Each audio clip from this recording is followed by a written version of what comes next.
waftah alaina bi ma'rifati wa sahhil akhlaqna bil hilmi waj'alna mimman yastami'una al-qaul fayattabi'una ahsanah. Rekan-rekan sekalian, pada malam hari ini kita melanjutkan pembacaan kitab Futuh Sirah ya, di pertemuan yang ke-15 ya. Pada minggu yang lalu kita sudah membahas soal bagaimana Rasulullah memperluas jangkauan dakwahnya kepada suku-suku lain di luar suku Quraisy ya. Dan hasilnya adalah Bai'ah Aqobah ya. Allah memberikan keberhasilan yaitu berupa lahirnya Bai'atul Aqobah, kemudian Bai'atul Aqobah yang pertama, kemudian Bai'ah Aqobah yang kedua ya. Kemudian pada malam hari ini lanjutan dari pembahasan yang lalu adalah Rasulullah mengizinkan ya, setelah di Habasyah waktu itu ya, setelah di Yasrib ya, waktu itu namanya Yasrib di Madinah, itu kemudian sudah ada beberapa orang yang masuk Islam. Kemudian Rasulullah mulai mengizinkan sahabatnya untuk berhijrah ya. Teman-teman silahkan dibuka di kitabnya ya, halaman 189 ya. Yaitu iznu Rasulullah sallallahu alaihi wasallam li ashabihi bil hijrati ilal Madinati ya. Rasulullah mengizinkan para sahabatnya hijrah ke Madinah. Ya.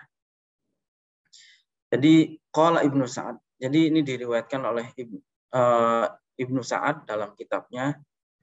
Sayyidah Aisyah bercerita, pada saat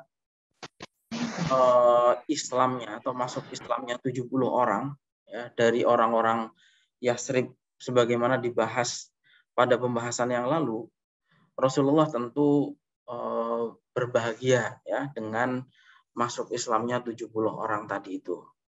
Tapi di sisi lain ya, karena apa? Rasulullah berbahagia dengan keberhasilan 70 orang Madinah yang masuk Islam ya. Karena dengan adanya 70 orang tersebut bertambahlah gitu ya jumlah umat Islam dan kemudian juga kekuatan umat Islam. Tapi di sisi lain umat Islam yang ada di Mekah itu penderitaan mereka semakin berat ya. Dan bertambah hal-hal yang dulunya caci maki, gangguan yang dulunya tidak pernah dilakukan sekarang bertambah berat ya. Karena itu kemudian Rasulullah mengizinkan atau mengatakan kepada mereka bahwa qad ukhbirtu bidari hijratikum wa hiya Yasrib ya.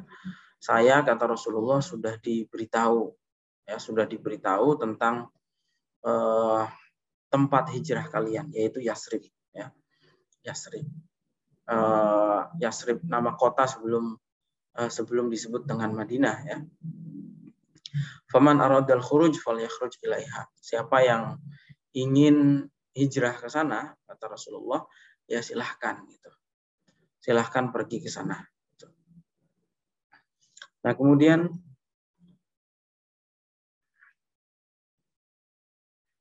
faja'alal qaum yatajahazun wa yatawafaquna wa yatawasawna wa yakhrujuna wa yakhfawna dzalik. Kemudian akhirnya beberapa orang sahabat bersiap-siap untuk menuju perjalanan ke sana. Di antara yang pertama kali hijrah ke Madinah adalah sahabat yang bernama Abu Salamah bin Abdul Asad ya. Nah, sebelumnya orang ini ya, Abu Salamah ini juga ikut hijrah ke Habasyah, ke Ethiopia. Jadi sebelum Abu Salamah ini berarti hijrah dua kali, mengalami hijrah ke Habasyah, mengalami hijrah ke Yasrib atau ke Madinah. Dan meskipun tantangannya sangat berat ya, Abu Salamah ini dalam riwayatnya memang dia diizinkan oleh orang-orang Quraisy untuk berangkat, tapi anak dan istrinya ditahan di Mekah. Kemudian yang berangkat juga diantaranya adalah Amir bin Robi'ah bersama dengan istrinya. Semua sahabat yang berhijrah ke Madinah ini semuanya berangkat secara sembunyi-sembunyi. Ya. Kecuali satu orang, yaitu Umar bin Khattab. Ya. ketika Umar akan berangkat hijrah, Umar mengajak beberapa orang, kemudian menaruh pedangnya itu ke dalam ikat baju, kemudian bersiap-siap dengan panah, pokoknya senjatanya lengkap lah ya. Umar itu kemudian terang-terangan, hanya Umar yang berani terang-terangan. Jadi yang lain-lainnya sembunyi-sembunyi, hanya Umar yang berangkat secara terang-terangan ya, dengan membawa persenjataan yang lengkap. Umar kemudian melewati depannya Ka'bah, dia terang-terangan saja. Kemudian Umar tawaf 7 kali di Ka'bah, kemudian sholat di depan makom Ibrahim. Setelah selesai itu semua, kemudian Umar bilang, syahadil wujuh. Itu. Kata Umar, man arada ayyuskala ummuhu au yutima waladuhu au yurmala zaujatuhu falyulqini. Itu. Siapa yang pengen ibunya itu kehilangan anaknya, atau anaknya itu menjadi yatim, atau istrinya menjadi janda, silahkan ke sini. Ya maksudnya nantang ya. Ya siapa coba yang mau menghalang-halangi saya hijrah, kata Umar. Siapa yang mau menghalang-halangi saya hijrah, ya silahkan datang ke sini. Siap-siap aja. Ibunya kehilangan anaknya. Maksudnya ya kalau dia itu seorang anak, siap-siap ibunya akan kehilangan anaknya. Kalau dia ini seorang seorang suami atau seorang istri, ya siap-siap kehilangan suaminya dan seterusnya. Gitu ya. Nah itu hanya Umar yang berani terang-terangan. Wa hakadza tataba'ul muslimuna fil hijrati ilal madinati hatta lam yabqa bi Makkah minhum illa Rasulullah sallallahu alaihi wasallam. Jadi semua sahabat ini berangkat hijrah ke Madinah. Hanya tersisa beberapa orang, di antaranya adalah Rasulullah, Abu Bakar, dan Ali. Ya, selain ketiga orang tersebut, itu juga beberapa orang yang memang ditahan oleh orang Quraisy dan kemudian orang yang sakit atau orang yang lemah. Al-ibaru wal-idad. Beberapa pelajaran yang bisa diambil dari kisah barusan adalah bahwa kanat fitnatul muslimin min ashabin Nabi sallallahu alaihi wasallam fi Makkah fitnatal idza wa ta'dib wa ma yaronahu minal musyrikin min alwanil hizai wasukhriyati. Jadi ujian yang diterima atau ujian yang menimpa umat Islam, ya, sahabat-sahabat Nabi di Mekah, itu adalah ujian dicaci maki, disiksa, dan macam-macam gangguan dari orang-orang musyrik. Setelah Rasulullah mengizinkan mereka berhijrah, ujiannya kemudian berubah, yaitu ujian meninggalkan tanah air mereka, tanah kelahiran mereka, meninggalkan harta mereka, meninggalkan keluarga, meninggalkan harta benda. Ya. Semua orang yang berangkat hijrah itu tidak ada yang membawa harta bendanya. Kenapa? Ya karena hijrahnya kan berangkat sembunyi-sembunyi. Kalau misalnya bawa barang banyak-banyak, tentu akan dengan mudah ketahuan. Ya. Karena itu semuanya ditinggal. Meninggalkan tanah kelahiran ini ya tentu saja sangat berat, karena fitrahnya manusia itu pasti mencintai tanah airnya. Itu fitrah manusia ya.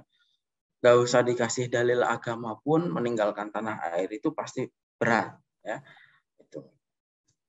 Bahkan di dalam banyak ayat diterangkan bahwa beratnya meninggalkan tanah air itu sama, ada yang mengibaratkannya dengan beratnya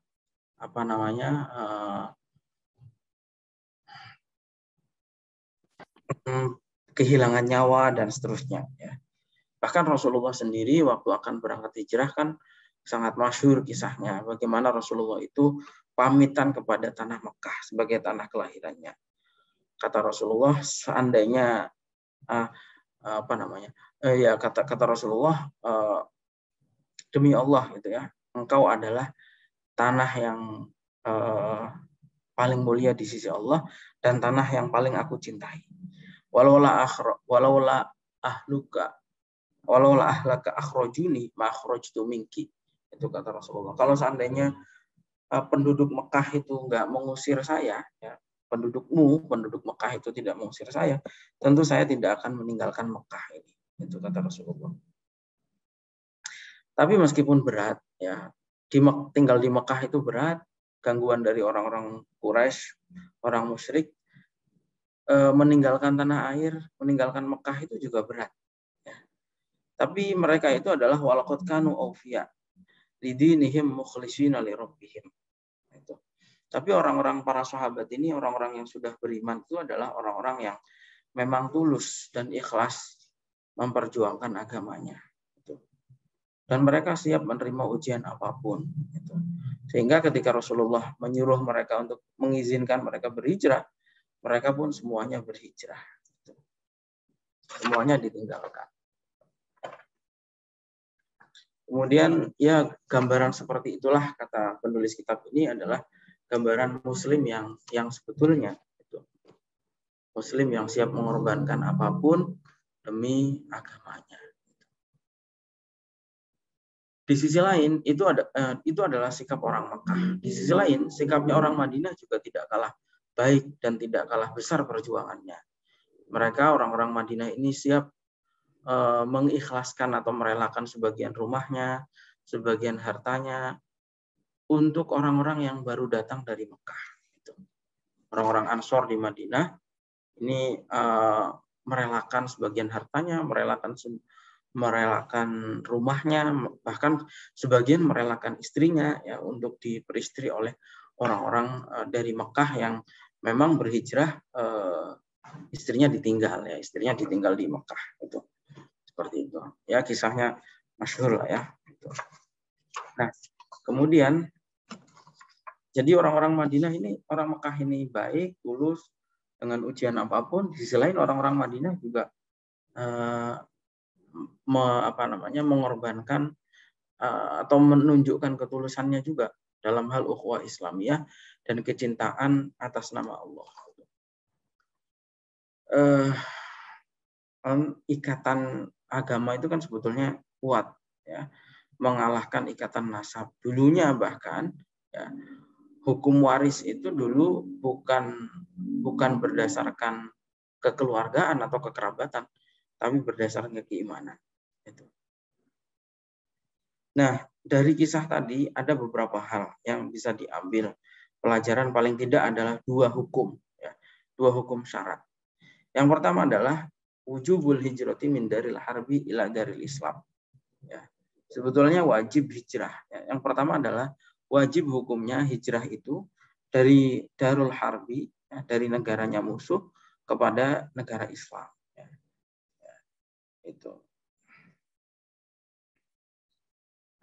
Itu hukumnya. Kemudian tapi itu dulu, ya. Tapi itu dulu. Kenapa? Karena begini. Ulama-ulama kontemporer sudah membahas bahwa istilah Darul Islam dan Darul Harb itu sebetulnya adalah produk ijtihadnya ulama pada masanya.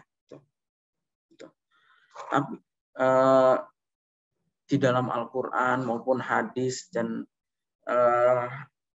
literatur awal sendiri sebetulnya tidak ditemukan istilah negara Islam, istilah negara kafir itu sebetulnya dulu nggak ditemukan. Tapi istilah Darul Islam, Darul Harbi itu adalah produk ijtihadnya para ulama. Itu. Darul Harbi itu apa? Darul Harbi itu adalah negara di mana umat Islam tidak bisa menjalankan ibadahnya. Nah, kalau sekarang ini kan eranya negara bangsa. Sudah nggak ada negara-negara agama lagi ya. Negara bangsa. Dan sekarang itu percampurannya luar biasa antara Muslim dan non-Muslim dimanapun di seluruh dunia. Di Indonesia ya ada Muslimnya mayoritas, ada juga non-Muslimnya. Di hampir semua negara juga seperti itu. Hanya beda yang mayoritas minoritas, tapi percampurannya sudah merata ya. Sehingga sebetulnya kalau kita merujuk pada fakta hari ini, negara Darul Harbi itu sudah hampir tidak ada. Ya bisa dikatakan tidak ada lah. Karena misalnya di Amerika, di Eropa saja, ya ketika hari-hari besar umat Islam itu juga libur. Gitu. Minimal yang Muslim itu dikasih cuti. Gitu. Di negara-negara tadi, di Amerika, di Eropa sekalipun, masjid-masjid musola pun banyak. Ya, saya beberapa negara Eropa saya pernah datang lah. Spanyol pernah, Jerman, Italia, dan beberapa negara Portugal yang lain saya pernah. Dan nyari masjid ya tetap ada gitu. Orang mau sholat, mau menjalankan kewajiban Islam ini nggak ada yang menghalang-halangi kalau sekarang dimanapun di seluruh dunia. Gitu. Di kampus-kampus di Amerika bahkan ya kampus-kampus sekuler itu pun ada tempat sholatnya disediakan. Hari-hari besar umat Islam, Idul Fitri itu pun dikasih libur. Gitu. Jadi sebetulnya istilah Darul Harb ini kalau untuk konteks sekarang sudah tidak relevan lagi. Gitu. Jadi kalau kita sekarang sebetulnya nggak ada kewajiban hijrah kecuali memang misalnya kita tinggal di suatu kampung tertentu yang kemungkaran itu sangat parah misalnya ya. Dan kalau kita tidak meninggalkan kampung itu, maka kita bisa ikut ketularan atau ikut-ikutan menjalankan kemungkaran itu. Nah, dalam kondisi itu maka dianjurkan untuk berhijrah. Tapi seandainya kita mampu mengubah kemungkaran itu, menghilangkan kemungkaran itu, malah kita harus tinggal di situ. Gitu. Misalnya tinggal di Eropa ya, nggak ada orang yang mengajarkan tentang Al-Quran atau tentang tata cara sholat kecuali kita, maka kita nggak boleh berpindah ke tempat lain, itu tidak boleh. Nah, seperti itu, paham ya? Jadi ini tentang hijrah seperti itu.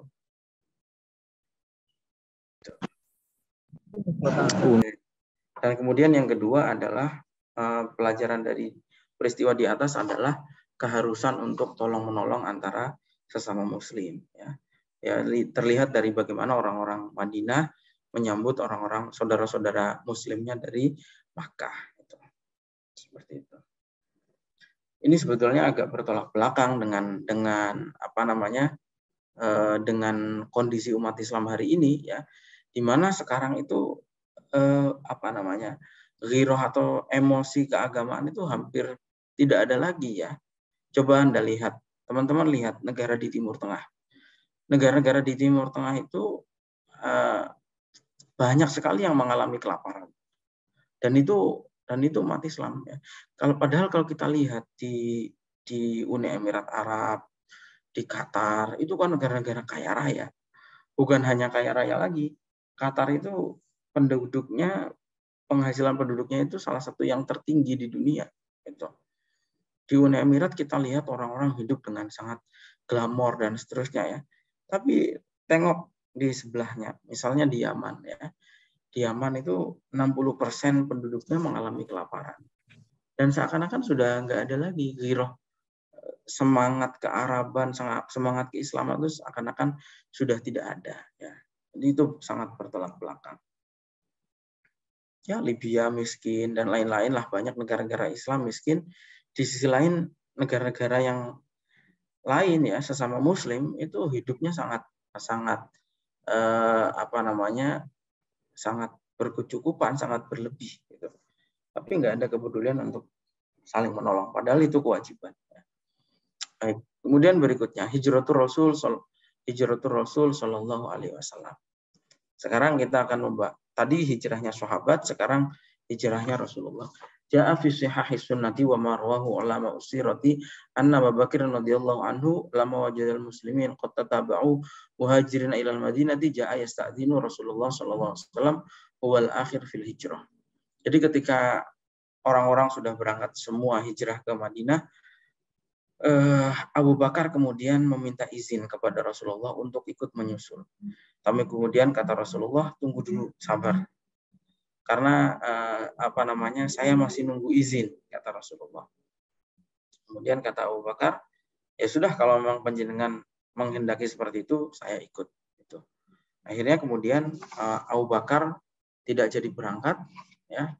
Kemudian Abu Bakar menyiapkan 2 tunggangan, 2 unta yang dirawat betul selama 4 bulan. Jadi jedanya cukup lama juga ya. antara keberangkatannya sahabat ke Madinah dengan keberangkatan Rasulullah itu jedanya cukup panjang, 4 bulan lebih. Karena Abu Bakar menyiapkan hewannya supaya prima ya, itu 2 bulan kita menyiapkan ontanya. Nah, ketika orang-orang Quraisy melihat bahwa Rasulullah itu sudah punya pengikut di luar ya, di Madinah, mereka kemudian mulai gelisah ya. Gelisah kalau seandainya suatu saat Rasulullah itu membangun kekuatan di tempat lain. Gitu. Membangun kekuatan di tempat lain. Karena itu kemudian mereka kumpul. Ya wajar ya. Setiap bahkan sampai sekarang pun ya, sebetulnya hubungan antar negara itu kalau ada satu negara kuat, pasti negara yang lain gelisah. Gitu. Misalnya Indonesia, kalau Malaysia kuat ya, Indonesia juga cemas. Kalau suatu saat diserang gitu ya. Begitu juga negara lain, kalau Indonesia kuat, negara lain juga pasti tak cemas. Ya, seperti itu. Ya sekarang kan kesepakatan tidak boleh ada yang punya nuklir misalnya. Ya karena memang semua negara khawatir. Dulu juga seperti itu. Ketika Rasulullah punya pengikut di luar, orang-orang Quraisy di Mekah khawatir seandainya Rasulullah itu membangun kekuatan di luar Mekah, kemudian setelah kuat akan menyerang Mekah. Karena itu mengantisipasi itu, kemudian orang-orang Quraisy ini kumpul. Fajtama'u lahu fi darin nadwah. Kumpul di Darun Nadwah namanya. Ya. Darun Nadwah itu apa? Ya, kita perlu tahu ini soal Darun Nadwah karena ini tempat yang sangat penting. Kelak ketika Rasulullah wafat, sahabat juga kumpulnya di sini ya, di Darun Nadwah. Jadi Darun Nadwah itu adalah tempat yang dibangun oleh buyut kakeknya Nabi yang namanya Qusay bin Kilab ya. Yang namanya Qusay bin Kilab. Qusay bin Kilab tempatnya rumah Darun Nadwah ini sudah dibangun itu sebetulnya 200 tahun sebelum kelahiran Nabi. Jadi kira-kira tahun 400 Masehi itu sudah dibangun tempat ini. Ya. Tempatnya itu di utaranya Ka'bah sebetulnya. Nah, teman-teman sekalian, kalau sekarang itu setelah perluasan Masjidil Haram, Darun Nadwah itu masuk ke dalam area Masjidil Haram.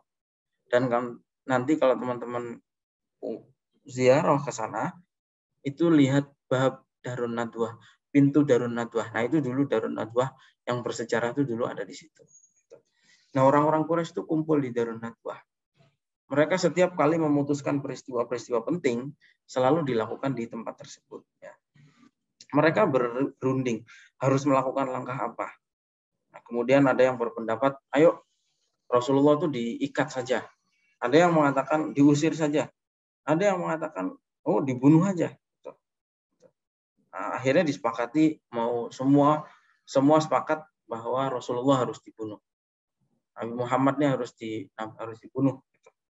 Nah, tapi bagaimana caranya supaya orang-orang Banu Abdul Muthalib dan Bani Abdi Manaf ini nggak balas dendam?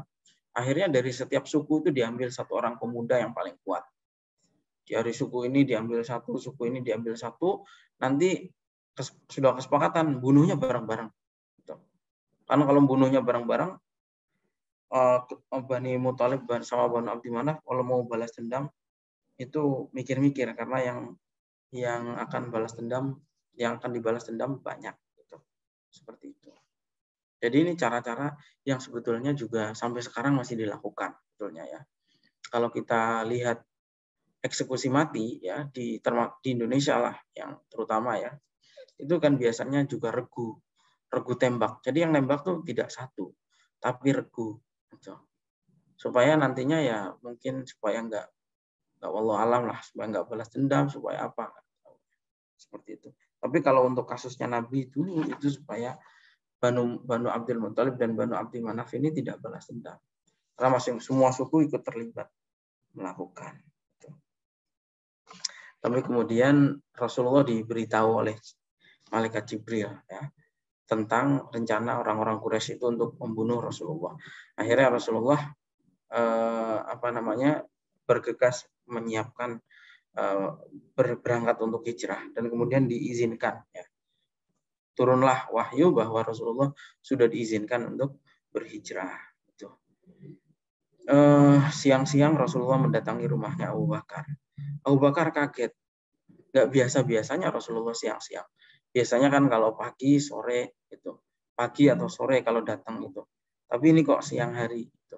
Pasti ada suatu hal yang penting. Gitu. Abu Bakar kemudian menemui Rasulullah. Kata Rasulullah, orang-orang yang ada di dalam rumah suruh keluar. Loh, kenapa gitu? Itu kan keluarga panjenengan juga. Rasulullah khawatir ada orang lain di rumah Abu Bakar. Nah, khawatir kabar ini bocor. Kemudian Rasulullah mengabarkan bahwa sekarang sudah ada izin untuk berangkat hijrah ke Madinah. Dan kemudian kata Abu Bakar, ya sudah Rasulullah, ini saya sudah siapkan 2 kendaraan unta. Ambil salah satunya yang paling bagus. Tapi kemudian kata Rasulullah, iya saya mau ambil tapi saya mau bayar. Nggak mau saya dikasih. Saya mau bayar. Dan kemudian putra-putrinya Abu Bakar itu menyiapkan bekalnya ya. Asma itu menyiapkan makanan, kemudian waktu mau mengikat makanan itu di kendaraan, di untanya, kemudian ternyata nggak ada ikat. Akhirnya Asma itu menyobek tali pinggangnya. Ya. Di tali pinggangnya itu disobek, kemudian dibuat nali makanan di untanya Nabi itu. Nah, sejak saat itulah Asma punya julukan Zatun Nitok. Artinya adalah orang yang mempunyai tali pinggang. Gitu. Seperti itu. Dan kemudian Rasulullah juga mendatangi Ali bin Abi Thalib, sahabat Ali. Ali tugasnya apa? Ali disuruh untuk tidur di tempat tidurnya Rasulullah. Ya.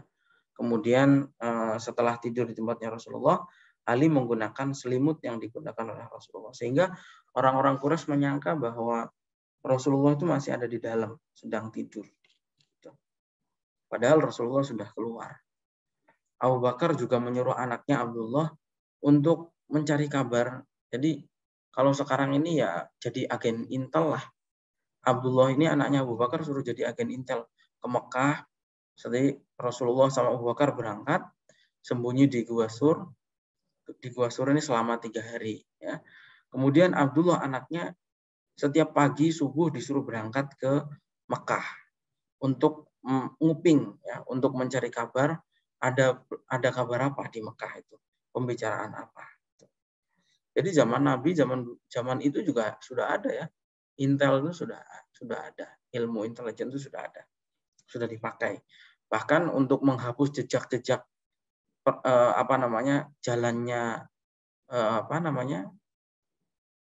Rasulullah dan Abu Bakar itu, dan kemudian menghilangkan jejaknya Abdullah, Abu Bakar tuh menyuruh budaknya untuk menggembala kambing di atas jejak-jejak yang dilewati itu. Jadi hilang jejaknya. Gitu. Nah, karena kan kalau ada jejak juga itu adalah jejak kambing ya, bukan jejaknya orang. Intinya menghilangkan jejak lah, sehingga rapat itu. Gua Sur sendiri itu 4 kilo ya dari Masjidil Haram. Gitu. Nah, kalau sore Rasulullah dari kambing-kambing itulah Abu Bakar dengan Nabi meminum susu dari kambing-kambing yang digembala itu. Jadi intinya semua bekerja sama di sini. Gitu.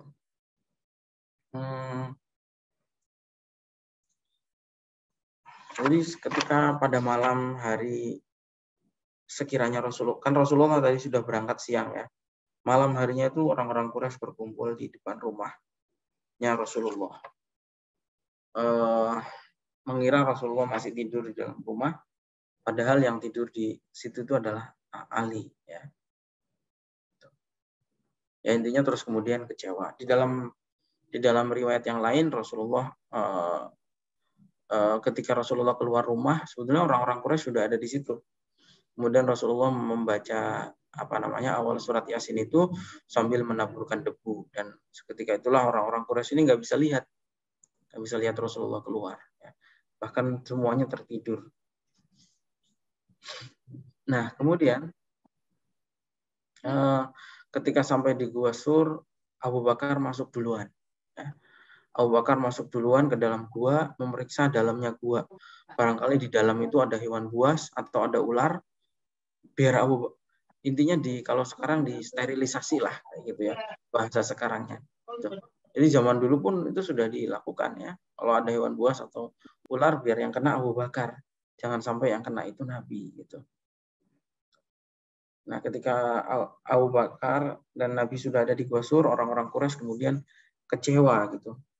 Dan kemudian mencari-cari kemana-mana. Gitu. Ya, kisahnya sudah tahu semua lah ya. Bahkan waktu itu sudah ada di mulut Gua Sur. Kalau seandainya mereka lihat kaki mereka saja, itu sudah bisa lihat bahwa ada Nabi dan Abu Bakar di dalam gua tersebut. Gitu.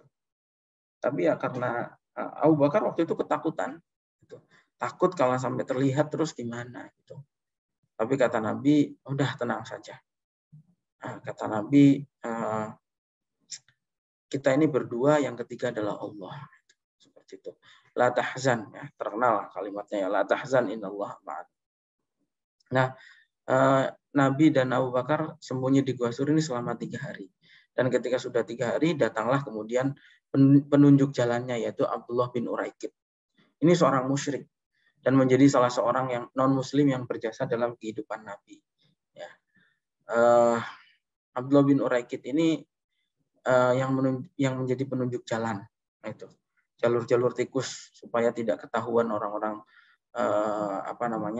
musyrik, itu yang ngerti adalah Abdullah bin Uraikid. Ini juga menunjukkan bahwa tidak semua kita tidak bisa mengeneralisir makna walantar tu angkal Yahudi walan Nasoro hatta tatabi amilatahum. Jadi nggak semua orang kafir itu juga bermaksud buruk ya kepada orang Islam. Gitu. Buktinya Abdullah bin Uraikid itu yang membantu perjalanan hijrahnya Nabi dari Mekah ke Madinah. Kalau Abdullah bin Uraikid sudah niat jahat ya pasti sudah dijerumuskan. Gitu ya.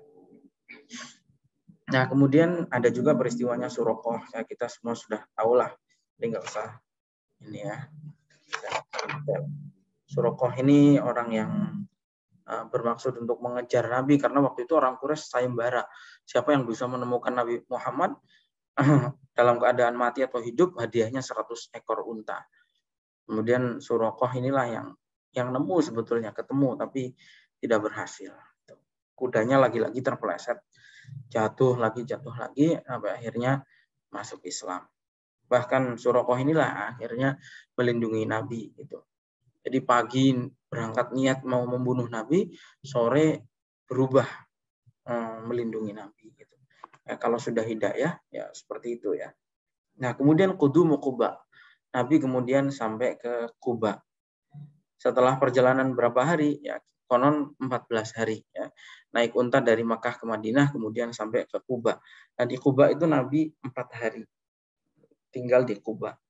Tinggal di rumahnya seseorang yang namanya Kulsum bin Hadam. Kemudian di Quba juga Nabi membangun masjid. Nah, Masjid Quba. Ya. Masjid Quba ini adalah masjid yang sampai sekarang masih ada dan banyak keutamaannya.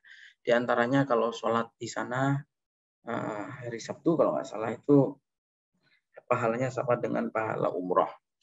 Dan bahkan kita kalau mau menemui beberapa ulama Madinah, kita bisa datang ke Masjid Quba pas hari Sabtu. Salah satunya adalah Habib Zain bin Smith ya, ditemuin pas hari Sabtu waktu duha. Biasanya di situ di Masjid Quba. Masjid Quba inilah yang dikisahkan dalam Al-Qur'an, la masjidun ussisa 'ala taqwa min awwal yaumin ahaqqu an taqumu fih. Ya. Masjid yang didirikan di atas dasar ketakwaan. Gitu. Nah, kemudian Rasulullah melanjutkan perjalanannya ke ke Madinah. Ya. Kemudian orang-orang Ansor, orang-orang di Madinah ini sudah menunggu berhari-hari kedatangannya Nabi. Ya. Setiap pagi mereka keluar rumah, nunggu barangkali Nabi itu datang. Itu sampai siang. Ya. Dan akhirnya ketika Nabi itu betul-betul datang, mereka sangat gembira. Semua menyambut, semua ingin disinggahi rumahnya oleh Nabi. Tapi kata Nabi, da'uha. Gitu. Udah biarin aja berhentinya unta saya, kata Nabi. Dan akhirnya unta ini berhenti di tanah milik 2 anak yatim dari Bani Najjar. Ya, di depannya rumah Abu Ayyub Al-Ansari. Akhirnya berhenti di situ dan Nabi tinggal selama di Madinah itu di situ. Orang-orang membuat syair ya anak-anak, di antaranya adalah nahnu jiwarin min Bani Najjar ya habadza Muhammadun minjar ya. Kami ini orang-orang dari Bani Najjar, betapa beruntungnya bisa bertetangga, bersandingan dengan Nabi Muhammad gitu. Nabi Muhammad pun berinteraksi sama mereka. Kata Nabi, apakah kalian mencintai saya? Kata mereka, iya gitu. Kemudian kata Nabi, Allahu ya'lam anna qalbi yuhibbukun. Jadi Nabi pun membalas cintanya mereka itu dengan mengatakan bahwa saya juga mencintai kalian. Gitu. Nah, kemudian Nabi tinggal di rumahnya Abu Ayyub. Nah, di rumahnya Abu Ayyub ini Nabi tinggal di satu rumah ya dengan Abu Ayyub. Jadi Abu Ayyub tinggal di atas, Nabi di bawah. Gitu. Kenapa Nabi tinggal di bawah? Karena Nabi supaya orang-orang yang mau bertamu itu mudah. Gitu. Meskipun Abu Ayyub sendiri merasa tidak enak karena tinggal di atasnya Nabi. Gitu. Nah, Abu Ayyub setiap kali menyuguhkan makanan, selalu setelah selesai Rasulullah makan, makanan-makanan itu selalu dijilatin, maksudnya ya, wadahnya, bekas-bekasnya Rasulullah makan lah. Ya. Ini yang menjadi dasar disyariatkannya tawasul atau tabarukan. Gitu. Rasulullah hanya tidak makan ketika ada bawangnya, gitu. Karena kata Nabi, ya karena saya ini selalu munajat kepada Allah dan baunya bawang tuh nggak enak. Tapi kalau kalian mau makan, ya silahkan makan bawang, nggak apa-apa. Jadi ini orang Arab ya. Kalau orang Indonesia kan bau bawang nggak ada masalah. Ya. Orang Arab kalau bau bawang muntah, bau ikan asin muntah. Ya ini pengalaman pribadi dulu ya waktu saya di Timur Tengah. Tapi sekarang dengan adanya makanan-makanan Indonesia seperti Indomie, orang Arab juga akhirnya adaptasi gitu. Mereka sudah nggak terlalu anti terhadap bawang.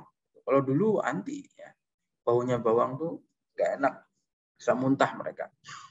Baunya ikan asin itu katanya, kalian makan bangkai itu. Kalau ikan asin itu katanya bangkai. Gitu. Ya doyan mereka. Nah, al-ibar wal-izot itu beberapa pelajaran yang bisa diambil dari kisah hijrahnya Rasulullah ke Madinah. Gitu. Yang pertama adalah bahwa agama itu adalah hal yang tertinggi ya, dari seorang muslim. Gitu. Bahkan ketika harus meninggalkan tanahnya, tanah air yang dicintai, hartanya, keluarganya, dan seterusnya. Meskipun ketika kita meninggalkan sesuatu, niatnya karena Allah, Allah pasti akan mengganti dengan suatu hal yang lebih baik. Nah, kemudian, maksudnya gini, misalnya orang pacaran, ya, dilarang oleh agama, tapi misalnya mau meninggalkan pacarnya itu, dia meninggalkan sesuatu karena Allah, ya, Allah pasti akan menggantinya dengan yang lebih baik. Nah, kemudian beberapa poin. Yang pertama adalah pertama dari kisah hijrah tadi, yang pertama ketika Rasulullah memilih Abu Bakar untuk menemani perjalanannya ke Madinah, itu menunjukkan betapa besarnya cintanya Rasulullah kepada Abu Bakar. Dan menunjukkan bagaimana Abu Bakar itu adalah sahabat yang terdekat bagi Nabi. Makanya kan kalau di dalam kitab-kitab yang ditulis oleh para ulama, manusia paling utama itu siapa? Nabi Muhammad. Yang kedua, Abu Bakar. Baru Umar, Utsman, Ali. Ya. Ini bertentangan dengan kepercayaan orang Syiah yang lebih mengunggulkan Ali di atas sahabat-sahabat yang lain. Padahal dari sini kita bisa tahu bahwa yang paling utama itu Abu Bakar. Nabi aja pilihnya Abu Bakar. Dan bukan hanya pas mau hijrah. Ketika Nabi tidak bisa mengimami sholat, yang ditunjuk menggantikan Nabi pun Abu Bakar. Ketika ditawari Umar, nggak mau Nabi. Maunya Abu Bakar yang menggantikan sholat, ya, mengimami sholat. Gitu. Begitu juga Nabi pernah mengatakan dalam hadisnya, "Lau kuntu muttakhidan khalilan latakhadtu Abu Bakrin khalila." Seandainya saya itu harus mengambil kekasih, saya pasti akan jadikan Abu Bakar itu kekasih saya. memang Abu Bakar ini totalitas, all out. Semua diberikan oleh Abu Bakar demi Rasulullah. Pada saat semua orang mendustakan Rasulullah, hanya Abu Bakar yang mendukung Rasulullah. Abu Bakar mengorbankan segalanya, hartanya, keluarganya, semuanya dikerahkan untuk mendukung Nabi, bahkan nyawanya sekalipun. Ya. Lihat aja ketika di Gua Sur, Abu Bakar siap masuk duluan. Kalaupun ada hewan buas, biar makan Abu Bakar. Kalau ada ular, kan ularnya padang pasir ini kan wah sangat berbisa ya. Kalaupun ada ular di dalam, biar Abu Bakar, jangan Nabi. Nah, setelah disterilkan, ditutup semua lubang-lubang ular itu, baru kemudian Nabi dipersilakan masuk. Jadi totalitas. Karena itu tidak heran kalau Rasulullah itu sangat mencintai Abu Bakar. Ya. Kemudian yang kedua adalah, jadi itu yang pertama, dari peristiwa di atas tadi menunjukkan betapa besarnya kecintaan Rasulullah kepada Abu Bakar. Yang kedua adalah, kalau kita mungkin ada yang bertanya-tanya, loh Umar kan berani hijrah terang-terangan, dia mau lawan tuh, tantang orang-orang Quraisy Mekah itu, kenapa Nabi hijrahnya malah sembunyi-sembunyi? Apakah Umar itu berarti lebih tawakal kepada Allah gitulah ya, kira-kira kasarannya begitu. Jawabannya adalah begini, Umar itu kalau melakukan tindakan seperti itu sifatnya personal. Umar kan bukan nabi personal. Beda dengan nabi. Nabi itu semua tindakannya itu menjadi syariat. Itu menjadi contoh. Nah, kalau nabi itu dan nabi itu ya berani-berani saja gitu. Tapi kalau nabi melakukan hal semacam itu meninggalkan ikhtiar, berarti nanti umatnya juga harus nekat. Nah, gitu, seperti itu. Nah, padahal Allah itu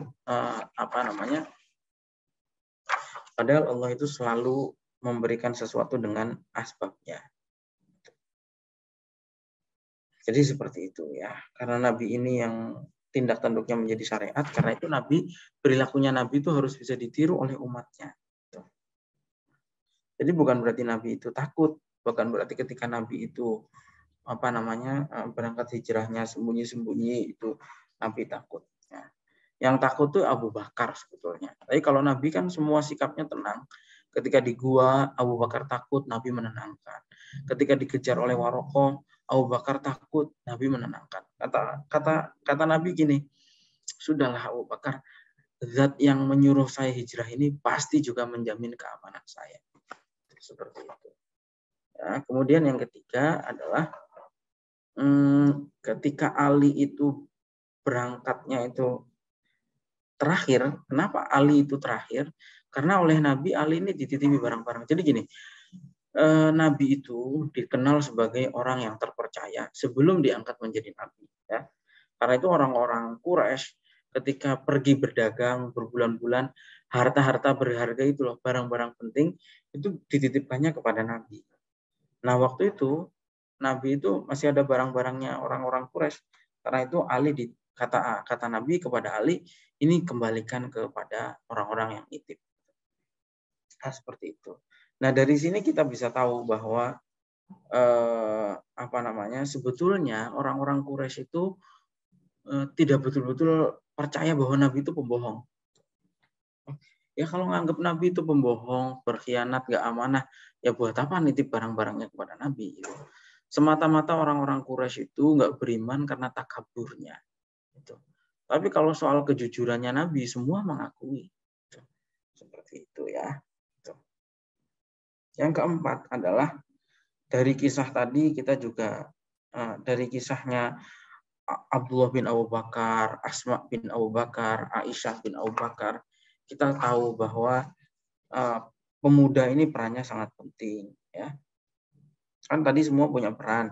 Abdullah perannya jadi intel, ke pasar, lihat pembicaraan apa orang-orang Quraisy. Kemudian Asma menyiapkan makanan. Budaknya Abu Bakar itu menggembala kambing, menghilangkan jejak. Jadi semua pemuda-pemuda ini punya peran. Nah, gitu. Peran pemuda begitu penting ya, seperti itu. Dan mestinya pemuda-pemuda kita juga seperti itu, totalitas. Kemudian berikutnya adalah bahkan Nabi itu dikelilingi anak-anak muda sebetulnya ya, yang menjadi tim beliau. Gitu. Nah, kemudian yang kelima adalah peristiwa terkait dengan Surokoh dan kudanya. Itu menunjukkan bahwa itu adalah suatu mukjizat. Ya, mukjizat. Tentu mukjizatnya Nabi banyak. Di antara mukjizatnya Nabi yang lain ketika peristiwa hijrah adalah bagaimana orang-orang Quraisy yang berniat membunuh beliau semuanya tertidur. Ya, seperti itu. Yang ketujuh adalah kemudian ketika orang-orang Madinah menyambut Rasulullah, ya, itu menunjukkan bahwa kecintaan orang-orang ini kepada Rasulullah itu sangat tinggi sekali, ya, sangat tinggi sekali kecintaan orang-orang Madinah ini kepada Rasulullah. Baik laki-laki maupun perempuan, anak-anak, ya, semuanya. Gitu, sampai menyenandungkan syair dan seterusnya. Dan cinta mereka itu bukan tidak bertepuk sebelah tangan karena Nabi juga mencintai mereka. Bagaimana dalam diskusi yang sebelumnya itu. Dan itu juga menunjukkan bahwa kecintaan terhadap Nabi itu tidak kering sebagaimana orang-orang Wahabi itu kata beliau di sini, ya. Orang-orang Wahabi kan cinta kepada Nabi itu ya dengan mengikuti perilakunya Nabi. Ternyata tidak hanya sebatas itu, tapi cinta itu yang memang suatu hal yang bergejolak di dalam hati yang kemudian itu mendorong adanya ketaatan dan ketundukan atau mengikuti apa yang dilakukan oleh Nabi, apa yang diajarkan oleh Nabi. Yang kedelapan adalah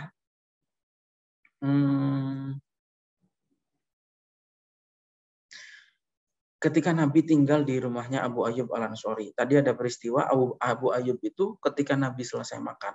Jadi kan yang nyiapin makanan kan Abu Ayyub sendiri. Maksudnya di keluarga Abu Ayyub, ya, ada Abu Ayyub, ada Ummu Ayyub, ada anak-anaknya juga. Nah, setiap kali selesai makan, selalu sisa-sisa makanannya Rasulullah itu dijadikan rebutan oleh mereka. Bahkan wadah-wadahnya itu dibersihkan, ya, dijilatin lah kalau cara sekarang. Itu seperti itu. Peristiwa tersebut menunjukkan pentingnya mengambil barokah dari para nabi itu dan orang-orang soleh dan para ulama. Kenapa? Karena ulama itu adalah warasatul anbiya. Tapi ya pilih-pilih yang benar-benar ulama, ya. Yang ulama bener gitu maksudnya. Ya, ulamanya.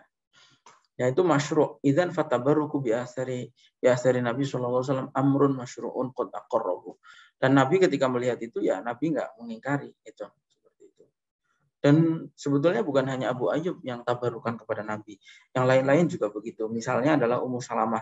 Ummu Salamah itu istrinya beliau sendiri. Tapi Ummu Salamah itu menyimpan rambutnya Nabi, ya. Jadi rambutnya Nabi ada yang lepas kemudian disimpan di dalam satu botol, ya. Setiap kali ada orang sakit mata, sakit apapun, rambutnya ini kemudian dicelupkan ke dalam air dan airnya itu diminum. Jadi jangan anti terhadap yang begitu-begitu. Contohnya sudah ada. Ummu Salamah tadi, ya, istrinya Nabi, nyimpen rambutnya Nabi ditaruh di botol. Nanti dari botol itu dicelupkan ke dalam air. Nah, air itu diminum oleh orang yang sakit. Nah, makanya nggak semua perdukunan itu dilarang. Lihat-lihat dulu perdukunannya. Kalau perdukunannya doa, tabaruk dari orang-orang soleh, nggak ada masalah. Yang dilarang adalah ketika dukun itu dukun sihir, minta bantuan sama jin, nah, yang jin-jin yang jahat, nah itu yang baru yang dilarang. Seperti itu. Tapi kalau tabarukan yang normal, meminta doa kepada orang-orang soleh, mencium tangannya orang-orang soleh, yaitu disyariatkan. Dan sudah ada contohnya. Begitu juga yang pernah dialami oleh Ummu Sulaim. Ya. Suatu kali Nabi itu pernah tidur di rumahnya Ummu Sulaim. Dan kemudian Nabi itu tidur di kulit, ya, kulit hewan. Dan kemudian Nabi itu berkeringat. Kalau di Arab kan kalau berkeringat nggak tanggung-tanggung seperti di sini. Kalau di Arab kan memang panas sekali.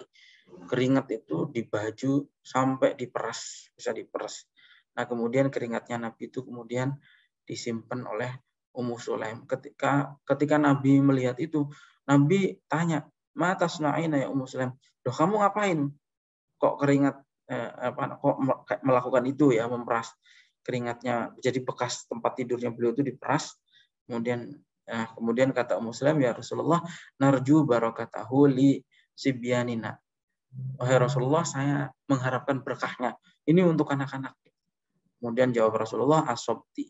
Ya wis, kamu benar. Nah, gitu. Kemudian riwayat-riwayat yang lain juga banyak. Misalnya adalah ketika Rasulullah wudhu, bekas air wudhunya itu cipratannya ya, Rasulullah wudhu, cipratannya di bawah, itu jadi rebutannya sahabat.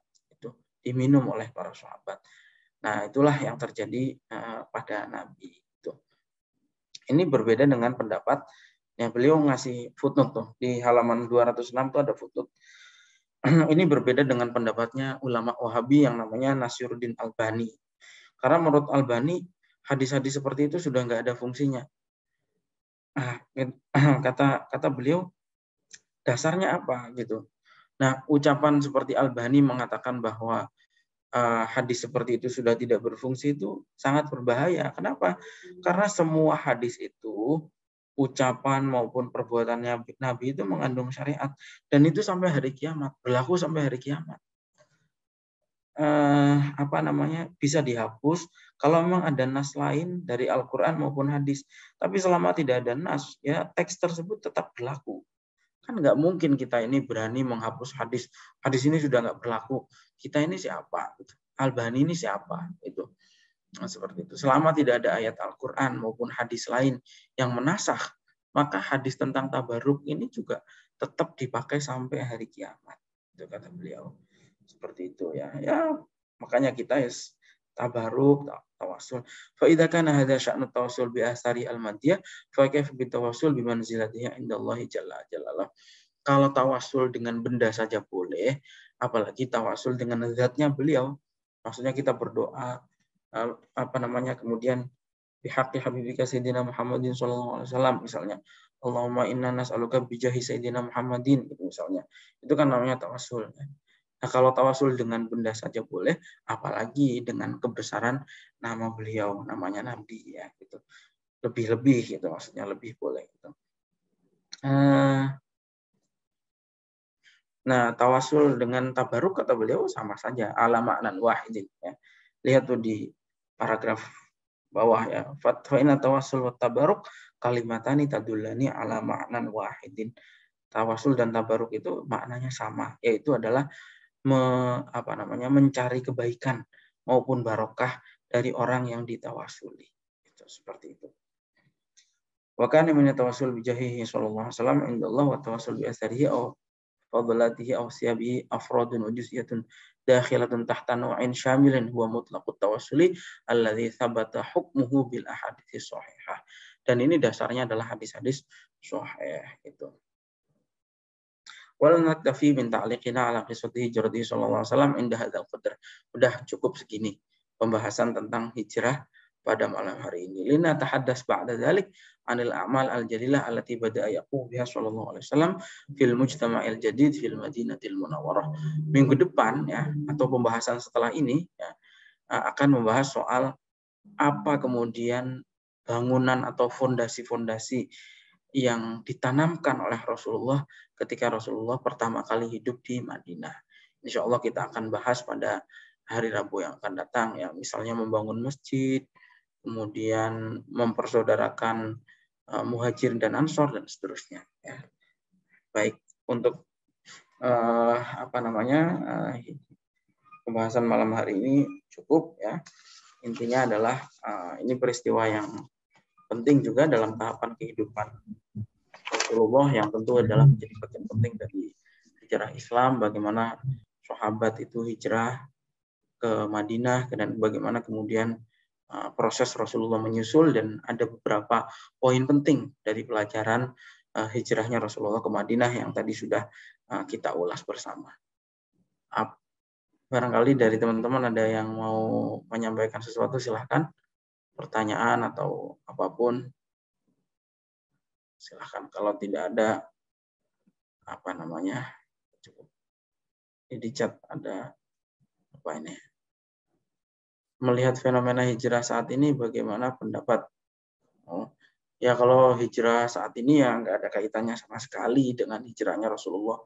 Jadi begini, ada beberapa hal. Yang pertama adalah hijrahnya beberapa orang ke Irak atau ke Suriah. Kalau itu sudah jelas keliru, ya, nggak ada dasarnya. Itu kenapa? Karena di tanah kita masing-masing kita sudah bisa melaksanakan ajaran-ajaran Islam. Mau sholat nggak ada yang halang-halangi, kecuali kita dihalang-halangi sholat, dihalang-halangi haji, dihalang-halangi berzakat misalnya, itu baru wajib hukumnya hijrah.